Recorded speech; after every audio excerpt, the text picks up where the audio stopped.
putting together a team, and I need to talk to you about the Bandits Initiative.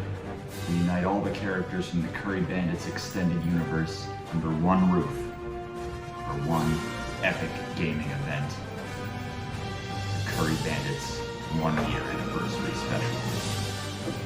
Now, are you with me? Alright, give me the camera, I'll do it.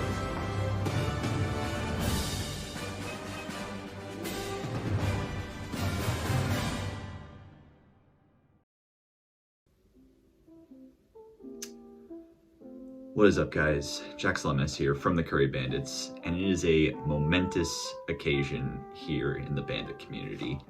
Today marks 1 year since I uploaded the original Dragon Maid video that started it all on a whim at my grandparents' house on the last day that I ever saw my grandpa.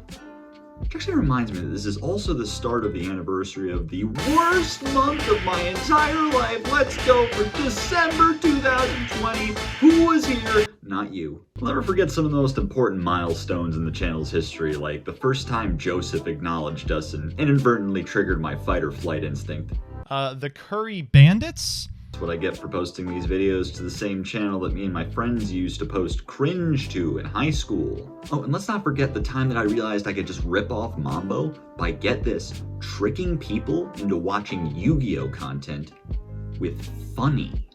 But of course, the most important part is and always has been the time I made out with Relinquished.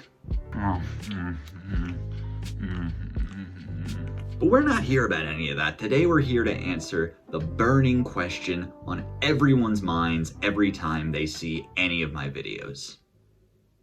Did you, like, misspell Highlander or something?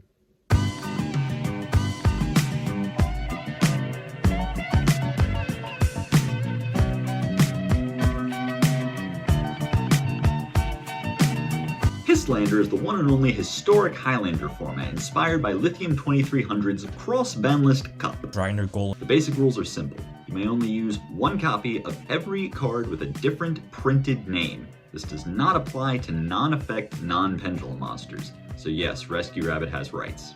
And if you're wondering, what about cards that refer to themselves, like Destiny Hero Malicious? Then to that I say, Trinity Player. Secondly, you can only use cards that were printed within a specific 2-year time period, meaning that each deck is defined by a specific year pair, such as 0203, 1112, 1819, you get it. This means that you can use cards like Pot of Greed in years like 2002, as well as years that it was reprinted like 2005, but not in like 2020 or something like that. Additionally, the format is split between two sub-formats? Formlets? Semi-formats? Amogus. In this corner, ranging from 2002 to 2014, with a meta of Boojin, Spellbook, and Monarchs, put your hands together for Classic!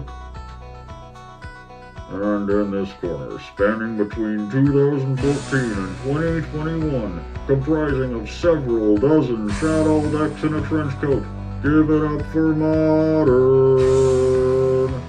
Huh, who would have guessed that Duelist Alliance marked a turning point between two different eras of Yu-Gi-Oh! With unbalanceable power levels. We also have a meticulously tested and community feedback influenced ban list featuring such banger hits as Snake Rain, because did you know that Ogdoadics are good when they get to go +3?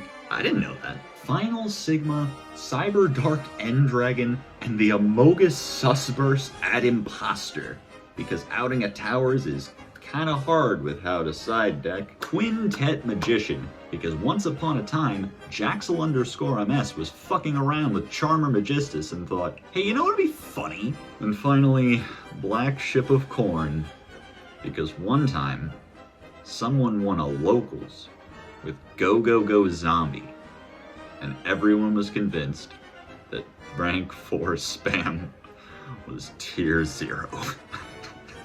Mods can keep saying that this is not why it's banned.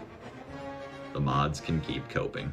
The final thing you should know before jumping into Highlander is how matches are structured. Now to help me explain this, I invited the legendary Mambo Yu-Gi-Oh onto the show. but he responded with this. What's going on, everyone? Mambo here, and today we are trying to dodge yet another attempt by Jaxel to return me to his basement. So the plan is... To start, each player uses the dice bot to roll a die. The player with the highest roll then gets to make one of two different decisions, either to start the format in Modern or Classic, or whether to go first or second. The remaining player, the one who lost the die roll, then gets to make that other decision. Player A chooses to go to Classic, player B chooses to go second.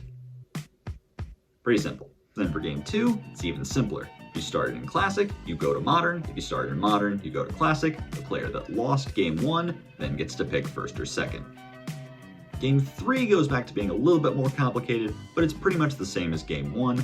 The player that lost game 2 gets to pick either going first or going second, or Modern or Classic. The player that won game 2 gets to make the other choice. Same deal. Now that you know as many of the basic rules of Histlander as I can throw at you, you're probably wondering where you can find some sample gameplay.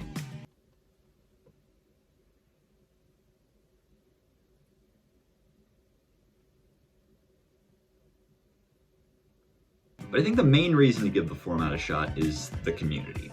Never in my life have I met a more inviting group of people that want nothing more than to help new players and make the format better than in the Histcord. I wouldn't be where I am today without any of them. They've all helped me grow as a content creator in so many ways, and I'm grateful for that.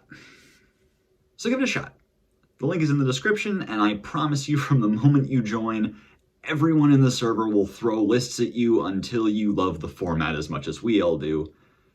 And if you're still not convinced, then don't take it from me. Take it from the man you all came here to see. Take it from Coco Bird.